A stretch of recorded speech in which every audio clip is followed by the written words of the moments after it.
géochimie de la croûte océanique et on va commencer par les éléments majeurs dont je vous montrerai des données tout à l'heure sous forme de tableau.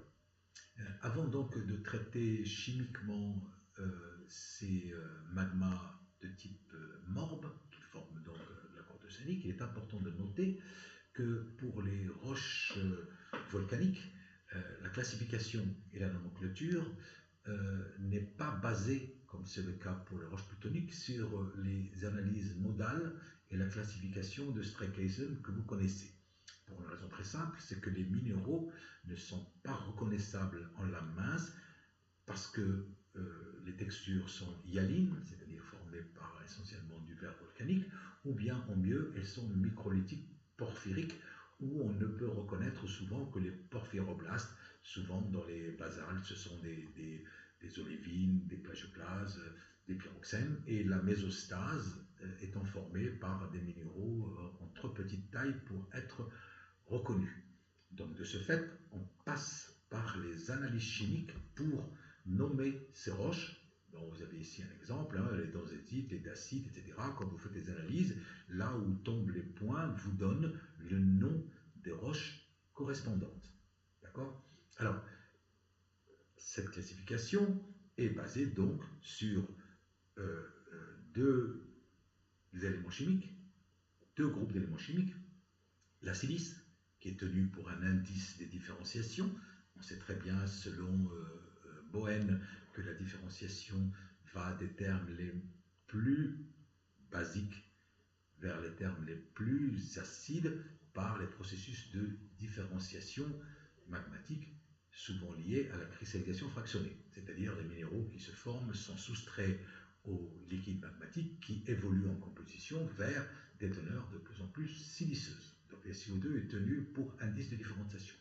La somme Na2O plus K2O, qui sont deux éléments alcalins, va faire la différence entre ce qu'on appelle les séries magmatiques. Alors Na2O et K2O sont des alcalins. Ils ont un rayon ionique très important et donc sont incompatibles, sinon très incompatibles. Donc ils ont tendance à enrichir les liquides résiduels lors de cette cristallisation fractionnée. Bien. Ici, on a donc une nomenclature des différentes roches et les séries, ici alcalines et la série subalcaline, sont séparées par ce trait en pointillé. Les séries subalcalines en dessous montrent un enrichissement modéré en alcalin en fonction de SiO2, alors que les séries alcalines, elles, sont déjà plus riches en alcalin et ces alcalins vont dans le sens de l'enrichissement, dans le sens donc de l'augmentation de SiO2. Alors, maintenant pour les séries alors, quand on a les séries alcalines, c'est le cas des magmas alcalins comme ceux que vous connaissez très bien dans le Moyen Atlas, qui s'appellent d'ailleurs les basaltes alcalins à olivine. Et puis pour les basaltes subalcalins, ça regroupe à la fois les magmas dits toléitiques et les magmas dits calco-alcalins. Pour faire la différence entre les deux, on prend les mêmes analyses chimiques et on les met dans un diagramme triangulaire qui s'appelle AFM. A pour alcalin, Na2O plus K2O, F pour le fer et M pour la magnésie. Alors, dans ce diagramme, les deux séries subalcalines, toléitiques et calco-alcalines sont séparées par ce trait, ici en rouge, qui montre que pour les séries toléitiques, l'évolution qui se fait des termes les moins différenciés, les plus riches en magnésium, vers les termes les plus différenciés, qui sont très riches en alcalin, passe par un enrichissement important des termes intermédiaires en fer, jusqu'à former des roches comme on appelle des ferrobasaltes, des ferrodiorites, des ferrogabbros. Alors que ceci n'est pas le cas pour les séries calco-alcalines qui montrent un enrichissement relativement faible en ces termes. Les séries morbes, donc, qui sont à l'origine de la formation de notre croûte océanique, sont typiquement toléitiques. Alors, cet enrichissement en fer est en fait lié au rapport fer sur magnésium.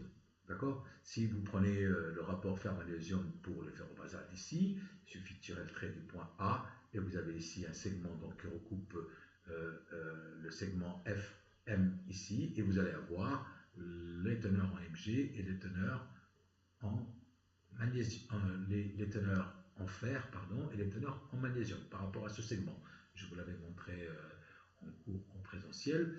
Ceci est donc en rapport. En revanche, si on prend les mêmes basaltes ici et qu'on tire le trait, vous verrez que ces termes-là sont beaucoup moins riches en fer.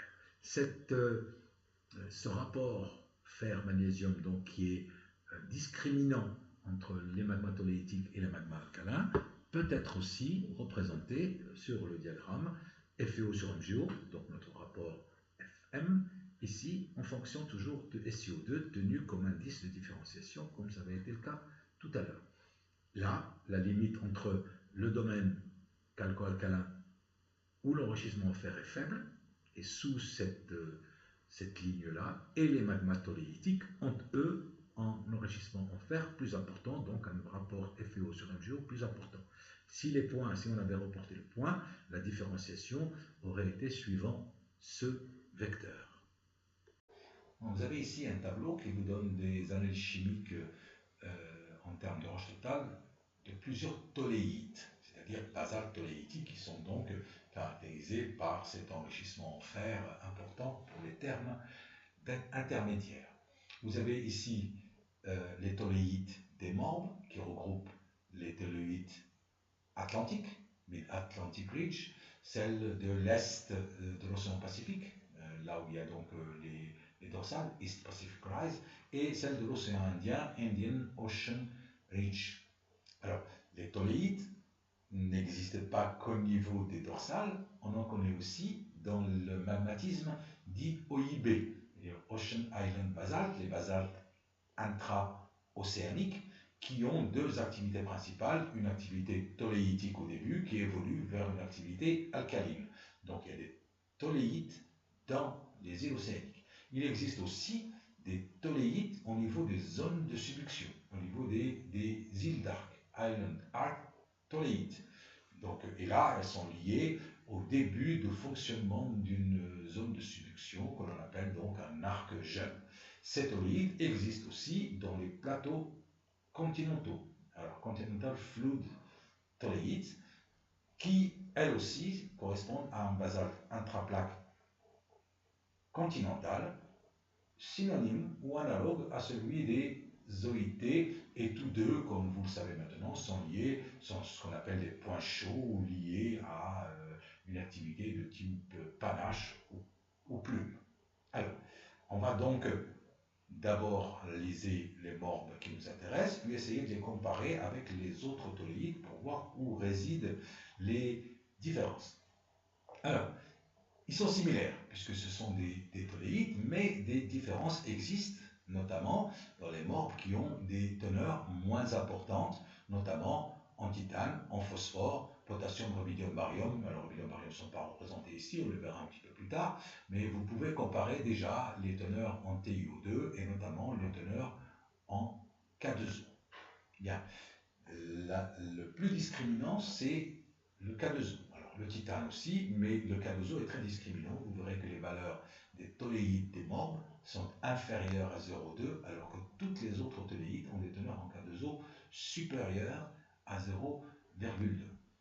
Enfin, si l'on compare des basaltes de morbes avec ceux d'autres contextes géotectoniques, on remarquera que pour des degrés d'évolution par cristallisation fractionnée analogue, c'est-à-dire qu'on va comparer le comparable, les teneurs en alumine sont supérieures dans les morbes par rapport aux toléites. Ou en le prenant comme le texte, les toléites d'Hawaï, par exemple celle-ci, ont des teneurs en alumine 3 inférieures à celles des morbes. Évidemment, comme je viens de le dire, pour des degrés de différenciation analogues. Alors, si cela est le cas, cela veut dire que ces teneurs en alumine étaient déjà différentes dans les magmas parents, à partir desquels tous ces magmas ont évolué. Et si c'est le cas, cela peut être dû à des différences dans la composition des sources montoniques. Ça peut être dû aussi à des degrés différents de fusion partielle, les uns fondant à 5%, les autres à 10%, ou encore à des fractionnements de phases alumineuses relativement tôt lors de l'évolution par cristallisation fractionnée de ces magmas. Nous allons faire cette analyse un peu plus profondément plus tard. Vous avez ici un tableau d'analyse des magmas de type morbe, atlantique, pacifique et indienne, et ici une moyenne de toutes les morbes de ces trois océans. Bien, vous avez ici les éléments majeurs, rappelez-vous toujours classés en fonction de la valence, et vous avez ici ce qu'on appelle la norme CIPW ou composition normative, c'est-à-dire qu'à partir d'analyses chimiques de roches volcaniques où les minéraux ne sont pas forcément formés parce qu'une bonne partie est sous forme de verre volcanique, on peut faire des calculs en respectant la série de Bowen pour voir quelles sont les phases minérales qui théoriquement auraient pu se former à partir de ces magmas. Bon, on ne va pas beaucoup se pencher là-dessus, mais on va tirer deux principales conclusions qui permettent de discriminer les magmas de type morbe ou les toléites de type morbe par rapport à tous les autres. La première, c'est que les teneurs en SiO2 sont peu variables. Elles varient de 47 à 52%. Donc 3 et 2, ça fait un facteur de 5. Donc il n'y a pas une grande différenciation au niveau de SiO2. La deuxième, c'est que les teneurs en K2O et TiO2 sont typiquement basses, respectivement inférieures à 0,2, donc pour le K2O, comme je vous l'ai dit à l'instant, et inférieures à 2% pour le TiO2. Ces trois choses permettent déjà, au niveau des éléments majeurs, de discriminer les toléites des morbes. Analysons maintenant la variabilité via donc, ces histogrammes de composition chimique de ces magmas toléitiques de type morbe pour 1600 verres volcaniques donc, analysés. Et cette distribution donc, est donnée sur un diagramme qui donne les nombres d'échantillons en fonction d'un paramètre qui s'appelle le MG number, ou le nombre MG, et qui correspond à MGO sur MGO plus FeO sur donc, les fameuses analyses. Alors, pourquoi prend-on ce MG number? On le prend parce que les variations, comme je le disais avant, de SiO2 sont trop peu importantes. En revanche, le rapport MGO sur MGO plus FeO varie beaucoup d'un faciès à un autre. Alors pourquoi? Parce que dans les basaltes, les premiers minéraux qui se forment, ce sont par exemple les olivines, et les olivines commencent toujours par former les olivines magnésiennes pour aller vers des olivines de plus en plus ferrifères. Donc le magnésium varie très rapidement avec la cristallisation de l'olivine, puis des pyroxènes, qui sont aussi des minéraux ferromagnésiens, éventuellement des ophiboles s'il y en a, etc. Donc c'est beaucoup plus discriminant que ne peut l'être le SiO2. Alors on remarquera que dans cette distribution, donc vous voyez, on a ici deux diagrammes. Dans le premier, ce sont les analyses des basaltes émis au niveau des dorsales lentes, dont la vitesse d'expansion est inférieure à 5 cm par an, et ici, celle correspondant donc au dorsal rapide, dont la vitesse d'expansion est supérieure à 8 cm par an. La moyenne ici des MG, c'est 57,1, et la moyenne des MG ici est 52,8. Donc, les teneurs en magnésium sont plus importantes ici qu'elles ne sont là.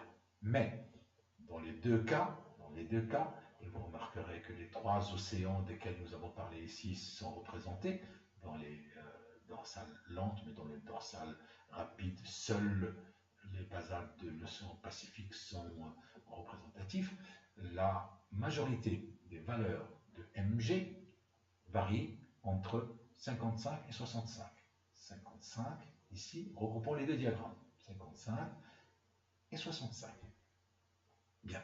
Alors maintenant, on va essayer de réfléchir sur les valeurs de ce Mg.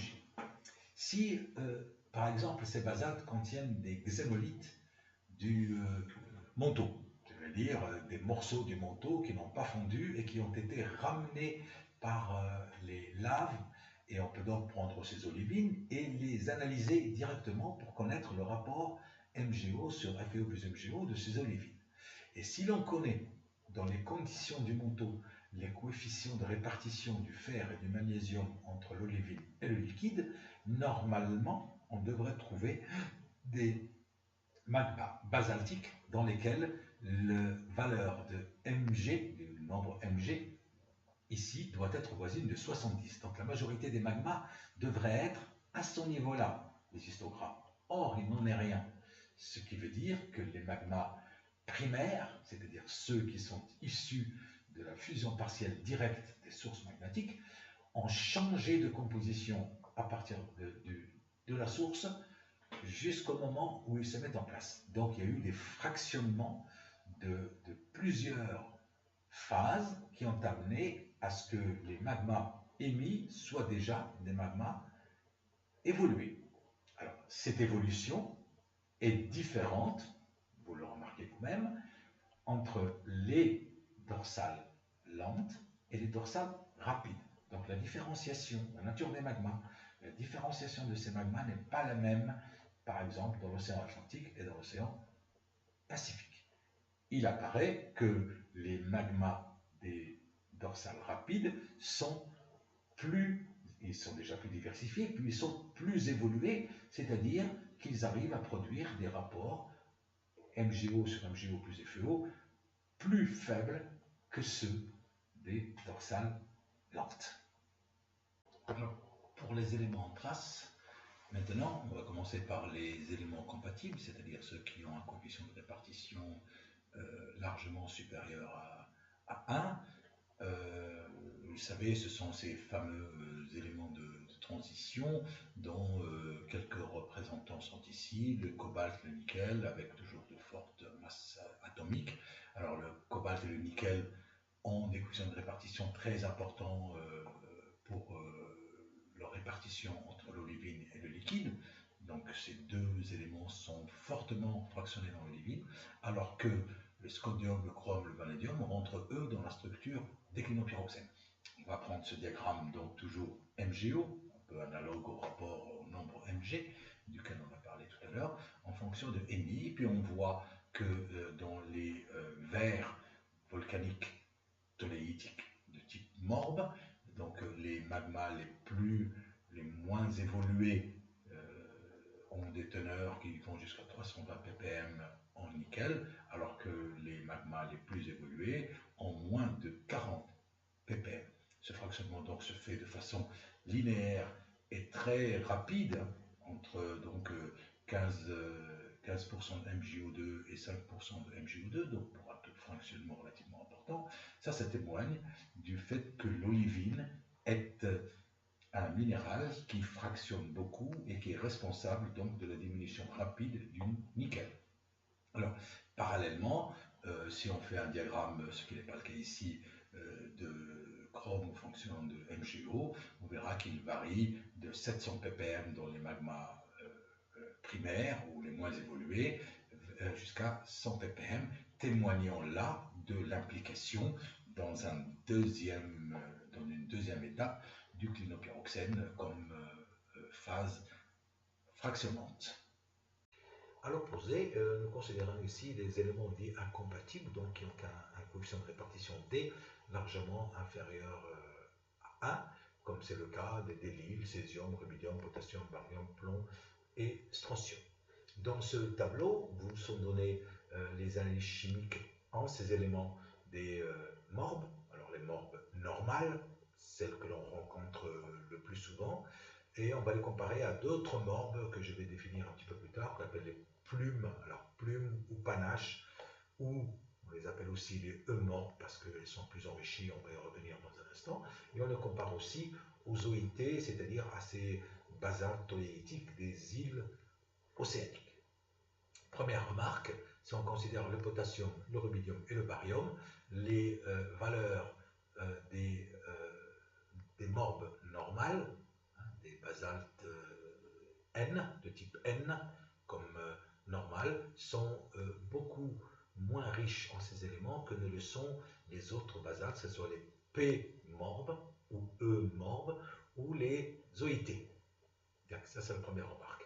Deuxième remarque, si on fait les rapports entre ces éléments, tel que le rapport potassium sur rubidium ou potassium sur barium, nous remarquerons que ces rapports sont plus grands dans les morbes que ne le sont dans les autres types.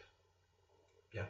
Alors, quel est l'intérêt de l'étude de ces rapports? Alors, ces rapports, le rapport entre les éléments, sont indépendants des processus parce que ces éléments sont hautement ou fortement incompatibles, parce que quand il y a une fusion partielle, ils sortent très vite dans les liquides produits, avec donc un rapport qui est quasiment égal à celui qui était le leur dans la source, puisque pratiquement tout le monde est sorti.